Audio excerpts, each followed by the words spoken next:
Urrelur astearen 36. edizioa urriaren 28tik azaroaren 3 egingo da Urretxun.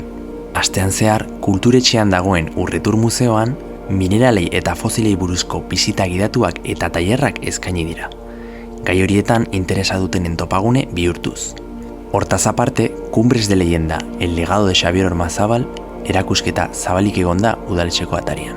Asteburu helduta, jarduera gehiago izan dira. Horietako bat gaztetxoentzat, Iparragirre plazako parke mineralogiko eta paleontologikoa. Parte hartzaileek hainbat jarduerataz gozatzeko aukera izan dute. Hala nola, historia aurreko pinturak, urrea bilatzea, aurkikuntza paleontologikoak eta mehatzaritzaren eta dinosaurioen simulazioak. Asteburuko ekitaldirik aipagarriena mineralen azoka izan da, ederrena pilotalekuan. Mineral, fosil eta ribitxien salerosketara eta alderaketara bideratuta egon dena. Hainbat lekutako erakusketari, saltzaile eta adituak bildu dira, zale guztien topagune izanik.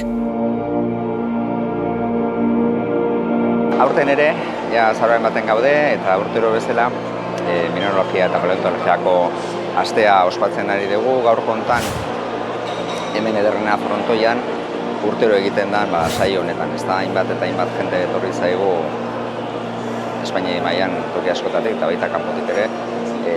Feria honen pixkat ezaguarria dan ariketa hau egitea.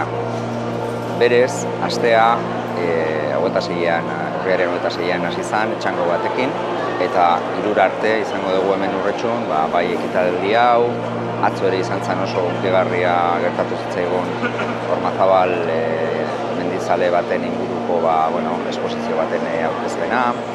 Lehen goizean ere ikusi dut hor kanpoan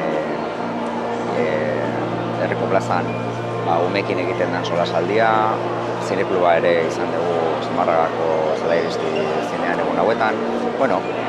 Urtero bezala oso programa osoa betetze duen ekitalditxo baten aurrean gaude. Berez, 36. ekitaldia da urte asko dauzka. Eta ni bai, aipatu nahiko nukena da, alde batetik, osasun honean dagoen ekitaldi badala, urtero jende asko dator, eskoletatik, kanpotik ere, gai hau interesa duen, jendea euskalentzako interesa duen gaia bat izanik, alde teknikoa, solasaldia eta hainbat alor ere lantzen dira, ezta. Orduan, alde hortatik ere jarraituko delagoakoan nago, eta gero baita ere nahiko nuke goraipatu, atzetik gaun lana, ez da, badirudi hau bakarrik egiten dela, eta ez da bakarrik Javier Aguado bere maztea, eta lagunak dauzkaten beste hainbat eta hainbat persona, eta udaletxeko langilek ere jota fuego dabiltzate azkenengo aste hauetan hau guztia prestatzeko, brigadarekin batera eta bar, eta alde hortatik ere behintzat eurei, beti bezala eskerrak eman. Besterik gabe, osatu ez bezala.